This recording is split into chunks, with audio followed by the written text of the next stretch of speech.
ጤና ይስጥልን እንደምናምሽታችኋል የተከበራችሁ ውድ ተመልካቾቻችን ከአባይ ቴሌቪዥን የሚተላለፍላችሁ የዕለተ ረቡዕ ታህሳስ 15 2018 ዓ.ም አውደ ዜና ተጀምሯል። በምሽቱ የዜና ወጃችን በርካታ ዘገባዎችን ወደ እናንተ እናደርሳለን። የቢዝነስና ምጣኔ ሀብት ዘገባችንም ሰዓቱን ጠብቆ ወደ እናንተ ይቀርባል። አውደ ዜናውን እየመራው ደግሞ እኔ ካሰኝር ጋር ከእናንተ ጋር ቆይታ አድርጋለሁ። አብራችሁን ቆዩ። በመጀመሪያው ክፍለ ጊዜ የመረጃ ጥንቅራችን ሌተናንት ጀነራል ታደሰ ወረደም ባለፈው ሳምንት በአዲስ አበባ ያደረጉት ውይይት ፍሬያማና መግባባት ላይ የተደረሰበት መሆኑን መግለጻቸውን፣ ነገ በሚጀምረው የአማራ ክልል ምክር ቤት ጉባኤም የትምህርት አጀማመር ጉዳይ ትኩረት እንደሚሰጠው መነገሩና የዜጎች የመደራጀትና የፖለቲካ ፓርቲ የመመስረት መብት ላይ የሚፈጸሙ ጥሰቶችን የማዕከላዊ ኢትዮጵያ ክልል መንግስት የእርምት እርምጃ እንዲወስድ ምርጫ ቦርድ ማሳሰቡን የተመለከቱ ጉዳዮችን ጨምሮ ሌሎች ዜናዎችን ወደ እናንተ እናደርሳችኋለን። አብራችሁን ቆዩ። ከህዳር 22 እስከ ጥር 21 ቀን 2018 ዓ.ም ድረስ ከአቢሲኒያ ባንክ ጋር ይጀምሩ፣ ያድሱ እና ይደጉ የተሰኘ የሽልማት መርሃ ግብር ዛሬም ለክቡራን ደንበኞቹ አዘጋጅቷል። ከእርሶ የሚጠበቀው የባንካችን ቤተሰብ መሆን አስደሳች ሽልማቶችን ማግኘት ያስችሎታል። አቢሲኒያ የሁሉም ምርጫ። ወደ ቀዳሚ ዜና አለፍን። ሌተናንት ጀነራል ታደሰ ወረደም ባለፈው ሳምንት በአዲስ አበባ ያደረጉት ውይይት ፍሬያማና መግባባት ላይ የተደረሰበት መሆኑን ገለጹ። የትግራይ ክልል ጊዜያዊ አስተዳደር ፕሬዝዳንት የሆኑት ሌተናንት ጀነራል ታደሰ ወረደ የመሩት ልዑክ ባለፈው ሳምንት በአዲስ አበባ ተገኝቶ ከፌዴራል መንግስቱ ጋር ውይይት ማድረጉ ተገልጿል። ፕሬዝዳንት ታደሰ ወረደም በዛሬው ዕለት በክልሉ ለሚገኙ ጋዜጠኞች በሰጡት መግለጫ በአዲስ አበባ ጉዟቸው ከጠቅላይ ሚኒስትር አብይ አህመድ፣ ከገንዘብ ሚኒስትሩ አቶ አህመድ ሽዴም፣ ከንግድ ባንክና ከብሔራዊ ባንክ የማኔጅመንት አባላት፣ ከብሔራዊ ምክክር ኮሚሽን፣ ከብሔራዊ ምርጫ ቦርድና ከሌሎች አካላት ጋር ጥልቅና የተሳካ ውይይት ማድረጋቸውን ተናግረዋል። በዚህ ውይይትም በነበሩ ችግሮች ላይ ከፌዴራል መንግስቱ ጋር ተቀራርበን በመነጋገር መግባባት ላይ ደርሰናል ሲሉም ጨምረው ገልጸዋል። በመሆኑም ደሞዝና በጀት በቅርቡ እንዲለቀቅ መወሰኑንም በመግለጫው ወቅት ተናግረዋል። በፌዴራል መንግስቱ በኩል ወደ ኃይል እርምጃና ወደ ግጭት የመግባት ፍላጎት እንደሌለም አረጋግጠናል ያሉት ሌተናንት ጀነራሉም በትግራይ ክልል በኩል ያሉ የፖለቲካዊ ችግሮች ተፈትተው ማየት እንደሚያስፈልግም እንደተገለጸላቸው ጨምረው አንስተዋል። ይህንንም ኃላፊነት ወስደን በክልሉ ያለውን ችግር ልንፈታ ይገባል ሲሉም አስታውቋል። ተፈናቃዮችን መመለስ በተመለከተ ግንኙነቶች እየተደረጉ ዘላቂ መፍትሄ ይቀመጣል ሲሉም ገልጸዋል። ፕሬዚዳንቱ በመግለጫቸው ጨምረውም ከሀገራዊ ምክክር ኮሚሽን ጋር ውይይት አድርገን ያለብንን ስጋት ገልጸናል ያሉ ሲሆን በትግራይ ያለው ሁኔታ እንደ ሌሎች ክልሎች ሊታይ እንደማይገባው እንዳስረዱ ነው የገለጹት። በቀጣይም የውይይት አጀንዳዎች ተለይተው ህዝብ እንዲወያይበት እንዲደረግም ተግባብተናልም ብለዋል። ከምርጫ ቦርድ ጋርም መወያየታቸውንና በትግራይ ምርጫ ማካሄድ ይቻላል ወይስ አይቻልም በሚለው ላይ ወስነን ምክንያቶቹን በመግለጽ በቅርቡ እናሳውቃለን ሲሉም ጨምረው ገልጸዋል። በትግራይ የነበረው መካረር ጥሩ እንዳልነበረና አሁን ግን ወደ ግጭት የሚወስዱ መንገዶችን የሚዘጉ ግንኙነቶች እንዳሉም ፕሬዝዳንቱ ተናግረዋል። ነገ በሚጀምረው የአማራ ክልል ምክር ቤት ጉባኤም የትምህርት አጀማመር ጉዳይ ትኩረት እንደሚሰጠው ተነገረ። በአማራ ክልል ነገ ሐሙስና ከነገ በስቲያ አርብ ለተከታታይ 2 ቀናት የሚካሄደው የምክር ቤት ጉባኤም ይጠበቃል። ባለፉት ዓመታት በጸጥታ መደፍረስ ሰብአዊና ቁሳዊ ውድመት ያጋጠመው የአማራ ክልል ምክር ቤት ጉባኤም ከነገ ታህሳስ 16 እስከ 17 2018 ዓ.ም እንደሚካሄድ የክልሉ ምክር ቤት ዋና አፈ ጉባኤም ፋንቱ ተስፋዬ አስታውቋል። በአማራ ክልል በተፈጠረው የጸጥታ ችግር ቁጥራቸው ቀላል የማይባል ተማሪዎች ከትምህርት ገበታ ተራርቀው መቆየታቸውም ይታወቃል። ዋና አፈ ጉባኤ ፋንቱ ተስፋዬም ዛሬ በሰጡት መግለጫ እንደገለጹት በምክር ቤቱ ጉባኤ ላይ የትምህርት አጀማመርና እስካሁን የተከናወኑ ተግባራት፣ ያጋጠሙ ችግሮች፣ የኦዲት ግኝቶችና ሌሎች ልዩ ልዩ አጀንዳዎች በዕለቱ እንደሚቀርቡና ውይይት እንደሚደረግባቸውም ጨምረው ገልጸዋል። የመጀመሪያው የትምህርት አጀማመርና የትምህርት እስካሁን በበጀት ዓመቱ የተከናወኑ ተግባራቶችን ራሱን አስችለን እናያለን። ያንን ሪፖርት መሰረት ተደርጎ ጉባኤተኛው ተወያይቶ ያጸድቃል ተብሎ ነው የሚጠበቀው። ቋሚ ኮሚቴዎችም የትምህርት አጀማመር ምን እንደሚመስል ተንቀሳቅሰው የመስክ ምልከታ አድርገዋልና ባለፉት በ2017ም የትምህርት አጀማመር እና በትምህርት ላይ ያጋጠሙ ያሉ ችግሮችን መፈታት አለባቸው የሚል ምክር ቤቱ የራሱ ሞሽን አቅርቦ ነበር። ታያይዘን የዛም ሞሽን አፈጻጸም ያመጡ ውጤቶች ምንድናቸው የሚለውን የምናይበት ነው የሚሆነው። ባለፉት ዓመታት በጸጥታ ችግር ማህበራዊ እንቅስቃሴዎች ተስተጓጉለው እንዲሁም ምጣኔ ሀብታዊ ውድመት አጋጥሞታል የሚባለውን የአማራ ክልል ዘላቂ ሰላም እንዲሰፍንበት የተለያዩ ስራዎች እየተሰሩ እንደሆነም የክልሉ ርዕሰ መስተዳድር አቶ አረጋ ከበደ ሰሞኑን በጎጃም ከነዋሪዎች ጋር በተካሄደ ውይይት ላይ መናገራቸው ይታወሳል። ነገ በሚጀምረው የክልሉ ምክር ቤት ጉባኤም ክልሉ ያለበትን ነባራዊ ሁኔታ የሚታወቅበት እንደሚሆንም አፈ ጉባኤዋ በመግለጫቸው ላይ ጠቅሰዋል። የምክር ቤት አባላት ወደ ምክር ቤት የሚመጡበት አንዱና ዋነኛ ዓላማው በአካባቢያቸው የተሰሩ መልካም ስራዎች ምንድናቸው የሚለውንና መፍትሄ የሚፈልጉትን ደግሞ ለሚመለከተው አካል ለማቅረብ ነው ሲሉም አፈ ጉባኤዋ ጨምረው ገልጸዋል። ልዩ ልዩ አጀንዳዎች ናቸው ያሉን። ስለዚህ እነዚህን አጀንዳዎች ለሁለት ቀን ነው ውይይት የምናደርገው። በውይይታችንም በተለይ ክልላችን አሁን ያለበትን ነባራዊ ሁኔታ ያው እንደሚታወቀው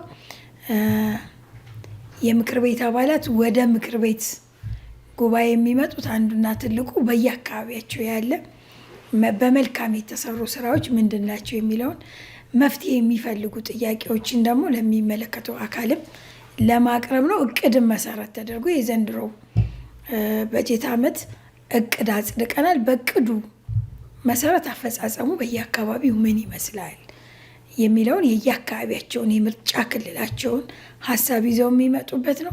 ከምርጫ ክልላቸውን ባሻገር ክልሉ ያለበትን ነባራዊ ሁኔታ የሚያውቁበት ሀገራዊ ሁኔታ የሚያውቁበት ነው እና ጉባኤ በዛ መልኩ ለቀጣይ ስራችን ስንቅ የሚሆኑ መረጃዎችን ከክልሉ መንግስት የምናገኝበት ውሳኔዎችም የምናስተላልፍበት ነው። የዜጎች የመደራጀትና የፖለቲካ ፓርቲ የመመስረት መብት ላይ የሚፈጸሙ ጥሰቶችን የማዕከላዊ ኢትዮጵያ ክልል መንግስት የእርምት እርምጃ እንዲወስድ ምርጫ ቦርድ አሳሰበም። የኢትዮጵያ ብሔራዊ ምርጫ ቦርድ የዜጎች የመደራጀትና የፖለቲካ ፓርቲ የመመስረት ህገ መንግስታዊ መብት ላይ የሚፈጸሙ ጥሰትን አስመልክቶ ዛሬ ታህሳስ 15 ቀን 2018 ዓ.ም ባወጣው መግለጫ በኢትዮጵያ ህገ መንግስት አንቀጽ 31 ላይ ማንኛውም ሰው ለማንኛውም ዓላማ በማህበር የመደራጀት መብት እንዳለው በተደነገገው መሰረት በኢትዮጵያ የምርጫ የፖለቲካ ፓርቲዎች ምዝገባና የምርጫ ስነ ምግባር አዋጅ ቁጥር 1162/2011 አንቀጽ 63 ላይ ማንኛውም ኢትዮጵያዊ የፖለቲካ ፓርቲ ማቋቋም መብት እንዳለው መደንገጉን አብራርቷል። በዚህም አግባብ የኮንቶማ ህዝቦች ዲሞክራሲያዊ ፓርቲና የደንጣ ህዝቦች ዲሞክራሲያዊ ፓርቲ መስራቾች ፓርቲዎች ለመመስረት የሚያስፈልጉ ሁሉንም ህጋዊ ሰነዶች አሟልተው የመስራች ጠቅላላ ጉባኤያቸውን በማዕከላዊ ኢትዮጵያ ክልል እንደሚያደርጉ ለቦርዱ ማሳወቃቸውን ገልጿል። ሆኖም ግን የክልሉ የጸጥታ አካላት ጉባኤ መደረግ የማይችልበትን ሁኔታ በጽሁፍ ለቦርዱ ሳያሳውቁ መሳሪያ የታጠቁ የጸጥታ አካላት በጉባኤው ዕለት ከተማው በኮማንዶ ፖስት ስር ስለሆነች መሰብሰብ አይቻልም በሚል ለስብሰባ የመጡ የፓርቲ መስራች አባላቶችን ከአዳራሽ በማስወጣት በቁጥጥር ስር እንዳዋሏቸው ቦርዱ በታዛቢነት ከላካቸው ባለሙያዎች ሪፖርት መረዳት እንደቻለ በመግለጫው አስታውቋል። በኢፌዴሪ ብሔራዊ ምርጫ ቦርድ ማቋቋሚያ አዋጅ ቁጥር 1133 አንቀጽ 27 ላይ በተደነገገው መሰረት ማንኛውም የፌዴራልም ሆነ የክልል የመንግስት አካል ከቦርዱ ለሚቀርበለት ህጋዊ ጥያቄ ትብብር የማድረግና የማስፈጸም ግዴታ እንዳለበት ምርጫ ቦርድ በመግለጫው ጠቅሶ በዚህም የማዕከላዊ ኢትዮጵያ ክልል የመንግስት አካላት በህገ መንግስቱ መሰረት ለዜጎች የተረጋገጠውን የመደራጀትና የፖለቲካ ፓርቲ የመመስረት መብት ማስተጓጎላቸው የፖለቲካ ምህዳር የሚያጠብ ይህ ህገ መንግስታዊ ተግባር መሆኑንም ጨምሮ ገልጿል። በዚህም የክልሉ የመንግስት አካላት የዜጎች የመደራጀትና የፖለቲካ ፓርቲ የመመስረት ዲሞክራሲያዊ መብት ላይ የሚፈጸሙ የማስተጓጎል ተግባራት ላይ ተገቢውን የእርምት እርምጃ እንዲወስዱ ቦርዱ በመግለጫውም አሳስቧል። የተወዳጅ ተመልካቾቻችን የተከታተላችሁ ያላችሁት ከአባይ ቴሌቪዥን የአውደ ዜና የመረጃ ሰዓታችን አሁንም እንደቀጠለ ነው። ወደ ሁለተኛው ዙር ጥንቅራችን ስናልፍ ደግሞ በትግራይ ክልል ላሉ ተፈናቃዮች ሰብአዊ ድጋፍ እንዳልደረሳቸው ተደርጎ የተሰራጨው መረጃ ሐሰተኛ ነው ሲል የኢትዮጵያ አደጋ ስጋት ስራ አመራር ኮሚሽን መግለጹን፣ የቀይ ባህር አፋር ዲሞክራሲያዊ ድርጅት የኤርትራ መንግስት በህዝባችን ላይ የሚፈጽመውን ሰብአዊ መብት ጥሰት በተመለከተ ለአፍሪካ ኮሚሽን ያቀረብነው ክስ ተቀባይነት አግኝቷል ማለቱን ጨምሮ ሌሎች ዜናዎችንም ዳሩ ሰላም ተሾመም እንደሚከተለው ታቀርባቸዋለች። ተከታትለን መለስ። በድጋሚም አብራችሁ ቆዩ። የቀይ ባህር አፋር ዲሞክራሲያዊ ድርጅት የኤርትራ መንግስት በህዝባችን ላይ የሚፈጽመው ሰብአዊ መብት ጥሰትን በተመለከተ ለአፍሪካ ኮሚሽን እያቀረበ ነው ክስ ተቀባይነት አግኝቷል አለ። የቀይ ባህር አፋሮች ዲሞክራሲያዊ ድርጅት በኤርትራ መንግስት ላይ የመሰረተውና ከሁለት አስርተ ዓመታት በላይ የዘለቀውን መጠነ ሰፊ የሰብአዊ መብት ጥሰት የሚያጋልጠውን ክስ በአፍሪካ የሰብአዊና ህዝቦች መብቶች ኮሚሽን ዘንድ የህግ እውቅና አግኝቷል ተብሏል። ድርጅቱ በሰጠው ጋዜጣዊ መግለጫ እንዳስታወቀው የአፍሪካ የሰብአዊና ህዝቦች መብቶች ኮሚሽን እየተከፈተውን ይህን ክስ ተመልክቶ ጉዳዩ በፍሬ ነገር ደረጃ ተቀባይነት ያለው መሆኑን በይፋ ማረጋገጡን ገልጿል። በዚህም መሰረት የአስመራው አገዛዝ በቀረበበት የዘር ማጥፋትና የሰብአዊ መብት ጥሰት ወንጀል ላይ በ60 ቀናት ውስጥ ምላሽ እንዲሰጥ ትዕዛዝ መተላለፉም ተገልጿል። ድርጅቱ ያቀረበው ባለ 122 ገጽ የክስ ሰነድ በጋሃሬ ዋዴና አብህቴ የተፈጸሙ የጅምላ ጭፍጨፋዎችን በዳህላክ ደሴት ና በማይሰሯ የሚገኙ አሰቃቂ ድብቅ እስር ቤቶችን እንዲሁም ከ300 ሺህ በላይ አፋሮችን ከመሬታቸው ያፈናቀለውን ስልታዊ ወንጀል በማስረጃ ያጋልጣል ብሏል። የድርጅቱ ሊቀመንበር አቶ ኢብራሂም ሀሩን በህዝባችን ላይ ገደብ የሌለው ወታደራዊ ግዳጅ ተፈጽሟልም ብለዋል። እኛ ለብዙ ዓመታት ከነበርንበት መሬት እየጠፋን በኃይል እየተሰደድን እስራት ያለ ፍርድ ገደብ የሌለው ወታደራዊ ግዳጅ ሴቶችን መድፈር ባህል መጥፋት የኢኮኖሚ ማዕቀብ ባህር ላይ ደግሞ እንደፈለገ እንዳይሰሩ ሰው ወጥቶ እንዳይገባ ሆን ብሎ ከ1993 ጀምሮ እየደረሰብን ያለው የዘር ማጥፋት ዘመቻ ለማቀለጥ ነው የወጣው።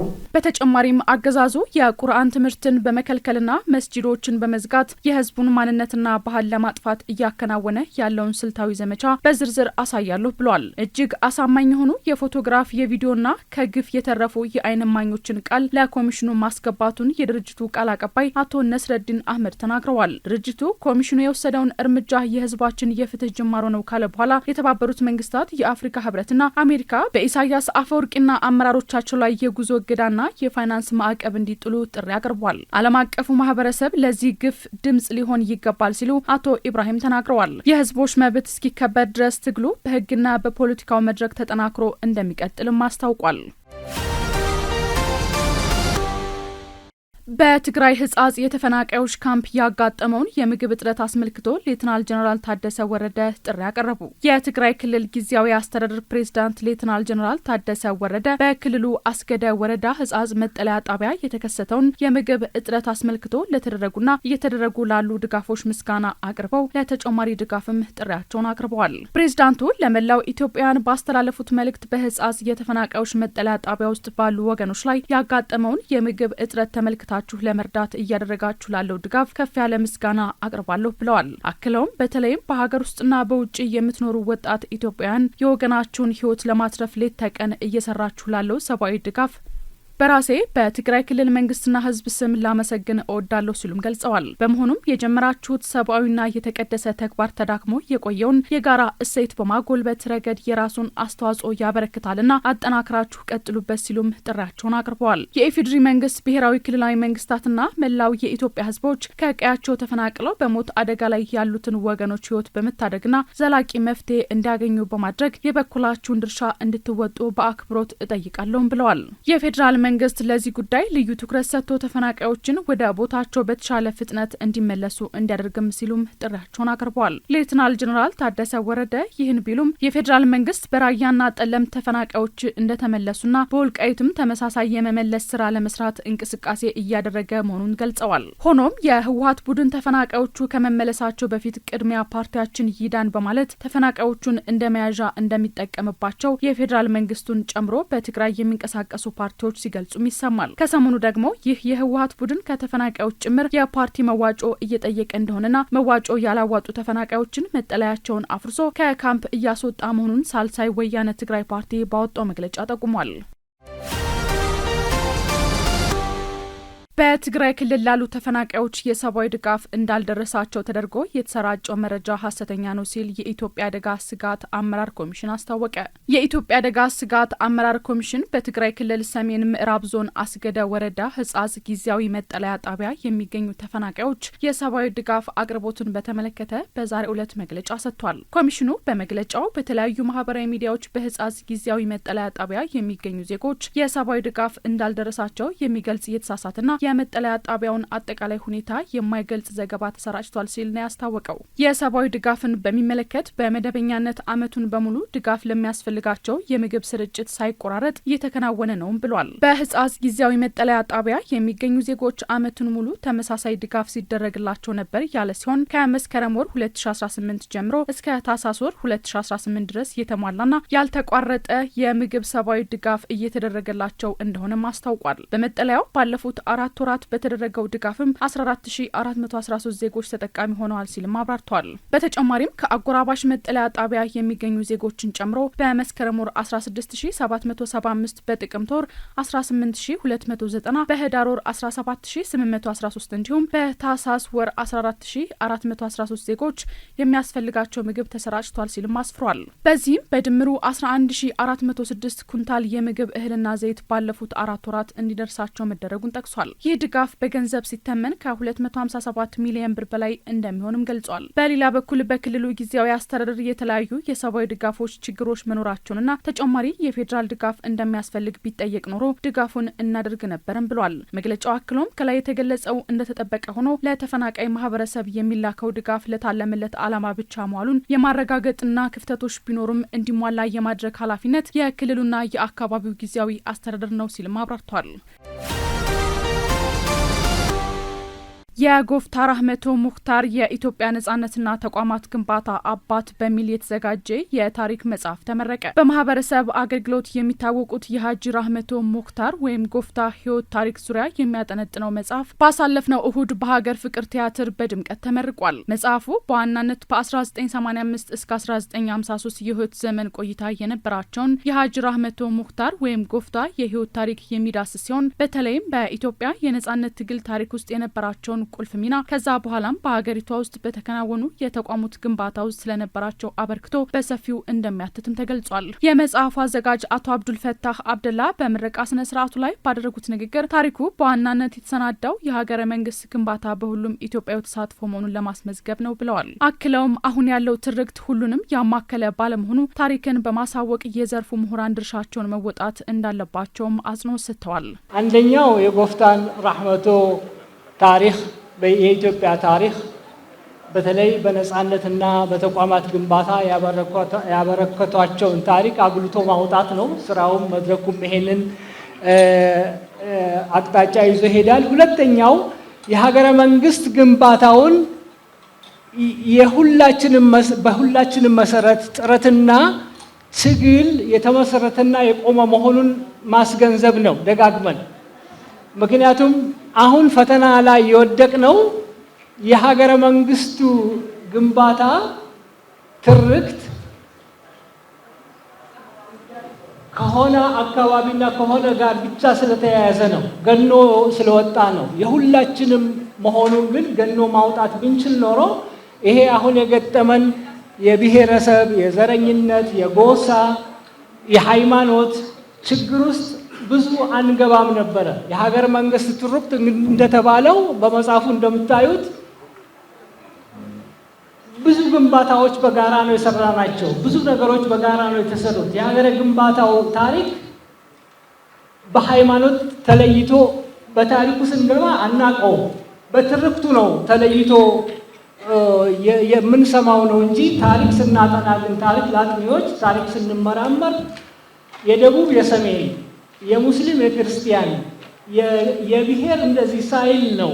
ጎፍታ ራህመቶ ከበቀሉበት የስልጤ ማህበረሰብ ባለፈ ለሀገራቸው ኢትዮጵያ በርካታ አስተዋጽኦ ማድረጋቸው በመጽሐፍ ውስጥ በስፋት የተገለጸ ሲሆን ለአብነትም ለአሁኑ የኢትዮጵያ ቄራዎች ድርጅት ለቀድሞው ጅንአድ ምስረታ ከፍተኛ አስተዋጽኦ ማበርከታቸውም ተገልጿል። በምረቃ ስነ ስርዓቱ የጎፍታ ራህመቶ ሙክታር ቤተሰቦች፣ የፌዴራል ጸረ ሙስና ኮሚሽን ኮሚሽነር፣ የአዲስ አበባ እስልምና ጉዳዮች ከፍተኛ ምክር ቤት ምክትል ፕሬዚዳንት ሼክ መሐመድ ሸሪፍን ጨምሮ ምሁራንና የመንግስት ከፍተኛ የስራ ኃላፊዎችም ተገኝተዋል። ከአባይ ቴሌቪዥን የምሽት ዘገባዎች እንደቀጠሉ ናቸው። ውድ ተመልካቾቻችን አሁን ደግሞ የቢዝነስና ምጣኔ ሀብት ጉዳዮች የሚቀርቡበት ሰዓት ላይ ደርሰናል። መረጃዎችን ቴዎድሮሳቸው ይዟል። በድጋሚ አብራችሁ ቆዩ። ኢትዮ ቴሌኮምንና ሳፋሪኮምን ለመደገፍ ከኢትዮጵያ ጋር ተስማምተናል ሲሉ የኬንያው ፕሬዝዳንት ዊሊያም ሩቶ ተናገሩ። የኬንያና የኢትዮጵያ መንግስት ኢትዮ ቴሌኮምንና ሳፋሪኮምን በጋራ ለመደገፍ መስማማታቸውን ለአንድ ቀን ይፋው የሥራ ጉብኝት ትናንት ታህሳስ 14 2018 ዓ.ም ወደ ኢትዮጵያ የመጡት የኬንያው ፕሬዝዳንት ዊሊያም ሩቶ ገልጸዋል። የአፍሪካ ቀንድ ሰላምና ጸጥታ እንዲሻሻል ኬንያና ኢትዮጵያ የሚያደርጉትን ትብብር አጠናክረው እንደሚቀጥሉ የገለጹት ፕሬዝዳንት ሩቶ ለጠንካራ ኢኮኖሚያዊ ትስስር፣ ለዲጂታል እድገትና ባለን የጋራ ራዕይ ላይ ተመስርተን ለቀጠናው መረጋጋትና ለአፍሪካዊ መፍትሄዎች ያለንን የጋራ ቁርጠኝነት በድጋሚ ያረጋግጠናል ብለዋል። ፕሬዝዳንት ዊሊያም ሩቶ በትናንትናው ጉብኝታቸው ከጠቅላይ ሚኒስትር አብይ አህመድ ጋር ፍሬያማ ውይይት ማድረጋቸውንና ሁለቱ መሪዎች ከተነጋገሩባቸው ቁልፍ ጉዳዮች መካከል አንደኛው ኢትዮ ቴሌኮምንና ሳፋሪኮምን በጋራ ለመደገፍ መስማማታቸው መሆኑን አመልክተዋል። ሁለቱ ተቋማት በቀጠናዊ ገበያው ውስጥ ያሉትን ስትራቴጂካዊ የጋራ ኢንቨስትመንት እድሎች በአግባቡ ለመጠቀም ወሳኝ ፋይዳ ያላቸው መሆኑን የገለጹት ፕሬዝዳንት ሩቶ ኢትዮ ቴሌኮምና ሳፋሪኮም ከኬንያና ከኢትዮጵያ መንግስታት ሙሉ ድጋፍ በሚያገኙባቸው ጉዳዮች ላይ መስማማታቸውን በማህበራዊ ትስስር ገጻቸው ባሰፈሩት መልእክት ገልጸዋል። ጠቅላይ ሚኒስትር አብይ አህመድ በበኩላቸው በውይይታችን የሁለትዮሽ ግንኙነታችንን በሚያጠናክርበት ሁኔታ ላይ እንዲሁም በአፍሪካ ቀንድ ሰላምና ጸጥታ ጉዳዮች ላይ ሀሳብ የተለዋወጥን ሲሆን በሰላምና መረጋጋት ብሎም በአፍሪካ መር መፍትሄዎች ላይ ያለንን የወል ጽኑ አቋም የሚያሳይ ውይይት አድርገናል ብለዋል። ጊፍት ሪል ስቴት የገና በዓልን ምክንያት በማድረግ ከዛሬ ጀምሮ እስከ ገና ዋዜማ የሚቆይ የቤቶች ሽያጭ ኤክስፖ አስጀመረም። ጊፍት ሪል ስቴት የገና በዓልን ምክንያት በማድረግ መኖር በጊፍት መንደር በሚል መሪ ቃል ከዛሬ ጀምሮ እስከ ገና ዋዜማ ታህሳስ 28 2018 ድረስ የሚቆይ የጊፍት ሪል ስቴት የመኖሪያ አፓርታማዎችና የንግድ ሱቆች የሽያጭ ኤክስፖ መክፈቻ ስነ ስርዓት አካሂዷል። የገና በዓልን ምክንያት በማድረግ ግንባታቸው በፍጥነት በመካሄድ ላይ በሚገኙ በለገሃር፣ በተክለ ሃይማኖት፣ በ22 ማዞሪያ፣ በአትላስ፣ በሲኤምሲና በፈረስ ቤት ቅንጡ አፓርትመንቶችንና የንግድ ሱቆችን በ2 በመቶ ቅድመ ክፍያ እስከ 20 በመቶ በሚደርስ ቅናሽ 1000 ቤቶች ለሽያጭ ማቅረቡን ገልጿል። በመንደሮቹ ትምህርት ቤቶች፣ የሕክምና ተቋማት፣ ሞሎች፣ የመዝናኛ ስፍራዎች ከበቂ በላይ የመኪና ማቆሚያ ጋር ተካተዋል ብሏል። ይህንን የጊፍት ሪል ስቴት የ2018 ዓ.ም የገና በዓል ኤክስፖ ሽያጭ ልዩ የሚያደርገው በተሻለ አማራጭ በተሻለ ዋጋ የመኖሪያና የንግድ ቤት ባለቤት የማድረግ አጋጣሚን ለሚቀጥሉት 2 ሳምንታት ጊፍት ሪል ስቴት መፍጠሩ መሆኑ ተገልጿል። በባለፈው 2017 ዓመት በተዘጋጀው የሽያጭ ኤክስፖ ከ25000 ቤቶች በላይ መሸጣቸው ተገልጾ በዚህም 10 ቢሊዮን ብር ገቢ መገኘቱ ተጠቁሟል። የፈረንጆቹን ክሪስማስና አዲስ ዓመት ምክንያት በማድረግ እንዲሁም የኢትዮጵያን ገና በዓል ለማክበር ወደ ሀገራቸው የሚመጡና በመምጣት ላይ የሚገኙ የውጭና የሀገር ውስጥ አዳዲስ የጊፍት ደንበኞች ይህንን መልካም አጋጣሚ እንዲጠቀሙም ጥሪ አቅርበዋል። የብር መጠን ትክክለኛ ዋጋውን ይዞ ተወዳዳሪ እንዲሆን ማድረግ ትልቁ ትልማችን ነው ሲሉ የኢትዮጵያ ብሔራዊ ባንክ ገዢ ተናገሩ። የኢትዮጵያ ብሔራዊ ባንክ ገዢ ዶክተር ኢዮብ ተካልኝ ባንኩ ባለፉት ጥቂት ዓመታት ያከናወናቸውን የሪፎርም ስራዎች እንዲሁም የኢትዮጵያ አጠቃላይ የፋይናንስ ዘርፍ በተመለከተ ከብሔራዊ ቴሌቪዥን ጋር ውይይት አድርገዋል። ዶክተር ኢዮብ ተካልኝ በውይይታቸውም በ2017 በጀት ዓመት መጀመሪያ ላይ ተግባራዊ የተደረገው የተሟላ ማክሮ ኢኮኖሚ ማሻሻያ የተሻለ የኢኮኖሚ አፈጻጸም እንዲመዘገብ ማድረጉን ገልጸዋል። ከማሻሻያው በፊት የውጭ ምንዛሬ በብሔራዊ ባንክ ተመንና በጥቁር ገበያው መካከል በመቶኛ ሲሰላ 17 በመቶ የተመን ልዩነት የነበረ ሲሆን ይህም ብር ከመጠን በላይ የሆነ ዋጋ ተተምኖለት ሆኖ እንደቆየ የሚያሳይ ነው ብለዋል። ይህንን ተከትሎ በሪፎርሙ የዶላር ዋጋ ውድ ሆነ፣ ብር ረከሰ የሚል ግንዛቤ ስለመፍጠሩ የገለጹት ዶክተር ኢዮብ የተወሰደው ግንዛቤ ትክክል ስላለመሆኑ አስረድተዋል።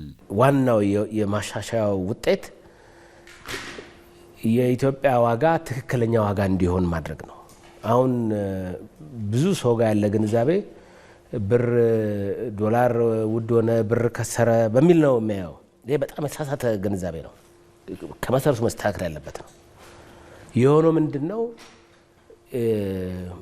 ቴክኒካል ነገሩን ተውና ሪር ኒር የምንላቸው የኢትዮጵያን ተወዳዳሪነት ከዓለም የምንለካበት መለኪያ አለ። በዚህ መለኪያ ስታይ የኢትዮጵያ የውጭ ምንዛሬ ኦቨር ቫሊዩድ የምንለው አላግባብ ከፍ ብሎ ነው የነበረው ዋጋው። ይሄ ማሻሻያ የኢትዮጵያ የውጭ ምንዛሪ ተወዳዳሪን ያደረገው በዓለም አቀፍ ገበያ። ለዚህ ነው በሚገርም ሁኔታ እንግዲህ አሁን ለምሳሌ ወርቅ ብታነሳ በ1000% እጥፍ ነው አይደለም የጨመረው አምና። ይሄ ለምንድን ነው የሆነው? የት ነበረ ይሄ ሁሉ ኤክስፖርት ለብታይ ዋጋው ልክ ሳልነበረ ነው ማለት ነው። ይሄ አዲስ ሪጅም ግን 40-50 ዓመት የቆየ ባህል ላይ የመጣ ለውጥ ስለሆነ በአንድ ምሽት ሁሉ ነገር ተሳክሎ ያልቃል የሚል ነገር ደግሞ የለንም ማለት ጊዜ ይፈልጋል። ከዚህ ቀደም የውጭ ምንዛሬ ወደ ብሔራዊ ባንክ ይገባ የነበረው አሰራር ተቀይሮ ባንኮች ማስተዳደር የሚያስችል ኃላፊነት እንዲላበሱ ማድረጉን ተናግረዋል። አሁን እኮ የውጭ ምንዛሬ እንደ ከዚህ በፊቱ ሰረንደር አታርጉ፣ ኤክስፖርት ሲደረግ ወደ ብሔራዊ ባንክ አታምጡ፣ ለባንኮቹ ስጡ ስንል ምን እያለ ነው? ባንኮቹ ኃላፊነት ወስደው የውጭ ምንዛሬውን እንዲያስተዳድሩ ኢምፓወር ያደረካቸው ነው ማለት ነው። ለባንኮቹም አዲስ ልምምድ ነው፣ ለኤክስፖርተሩ አዲስ ልምምድ ነው፣ ለኮንሱመሩ አዲስ ልምምድ ነው። አሁን ምንድነው ምን ላይ ነው ያለው ካልከኝ ይሄ ማሻሻያ የበለጠ መጠናከር ባለበት ደረጃ ላይ ነው ያለው። አንዱ አሁን ባለፉት ጥቂት ሳምንታት እያየን ያለነው ነገር ባንኮቹ አካባቢ ያለውን ልምምድ የበለጠ ማጠናከር፣ የሰጣቸው ኃላፊነት ምን እንደሆነ ባገቡ እንዲረዱ ማድረግ ማለት ነው። በዚህም በማሻሻያው ማግስት ተአምራዊ የሆነ ለውጥ እንደማይጠበቅ የገለጹት ዶክተር ኢዮብ የብር መጠን ትክክለኛ ዋጋን ይዞ ተወዳዳሪ እንዲሆን ማድረግ ትልቁ ትልም እንደሆነ ተናግረዋል። በተጨማሪም በጥቁር ገበያ በህገወጥ መንገድ ተሰማርተው የነበሩ የሐዋላ ቢሮዎች ህጋዊነትን ተላብሰው ወደ ስርዓቱ እንዲገቡ በመደረጉ ተጨባጭ ተጠቃሚነት ቢኖርም አሁንም ቀሪ ስራዎች ስለመኖራቸው አንስተዋል። ዜጎች ወደ ህጋዊ ስርዓቱ ከገቡ የሐዋላ ቢሮዎች አገልግሎት ማግኘት እንደሚችሉ የግንዛቤ ማስጨበጫ ስራ እየሰራን እንገኛለን ሲሉም ገልጸዋል። እዚህ ላይ በጣም ሰፋፊ ህገወጥ ስራ ላይ የተሰማሩ የሐዋላ አስተላላፊዎችን ወደ ትክክለኛ መንገድ የመመለስ ስራ እየሰራን ያለ ነው። ብዙዎቹ አሁን ፎርማላይዝ አድርገው ወደ መስመር እየገቡ አሉ። አሁን የሚቀርቡ አሉ። እነዚህን የሚስተካከሉን ታስተካክላለ፣ ማስተካከሉት ደግሞ ያው ህግ ስላለ ወደ መስመር እንዲገቡ ማድረግ ይጠይቃል ማለት ነው። የፎሬክስ ቢሮዎች አሉ አይደለም? ስንት ዜጋችን ነው የፎሬክስ ቢሮ ሄደ መመንዘር ህገወጥ የሚመስለው አለ አይደለም? አዲስ ነው፣ አዲስ ልምምድ ነው የለመደው። ብሔራዊ ቲያትር ነው አካባቢ ሂዶ ተደብቆ $100 መዘርዘር ነው የለመደው። አሁን ህጋዊ የሆኑ የፎሬክስ ቢሮዎችም እንደዛ የሚመስለው ሰው አለ አይደለም? ማንኛውም ሰው ሂዶ እስከ $10,000 ድረስ በፈለገው ጊዜ መመንዘር ይችላል። ወደ ውጭ ሲሄድ መግዛት ይችላል። ይሄ ዶላር ላይ የነበረንን የተሳሳተ አተያይ የሚቀየር ስራ ነው። እነዚህ የውጭ ምንዛሪ ቢሮዎች እናስፋፋለን። ተጨማሪም ካሉ ፈቅደን ወደ ስራ እንዲገቡ እናደርጋለን። ምናልባት አንዳንድ ሰው ደግሞ $10,000 በላይ ይዤ ነው ያለሁት እንዴት አድርጌ ልመንዝር የሚል ስጋት ካለው እሱንም መፍቀድ እንችላለን። የዋጋ ግሽበት እንዲገታ የሚያስችል ቁልፍ ውሳኔ መሆኑን ማሻሻያውን ተግባራዊ ያደረጉ ሀገራት ተሞክሮ ማሳያ መሆኑንም ገልጸዋል። ስትከታተሉት የነበረው የዕለተ ረቡዕ ታህሳስ 15 2018 ዓ.ም ከአባይ ቴሌቪዥን የአውደ ዜና የመረጃ ጥንቅራችን ይህንን ይመስል ነበር። አብራችሁን ስለነበራችሁ ምስጋናችን ከልብ ነው። በያላችሁበት መልካም ምሽት።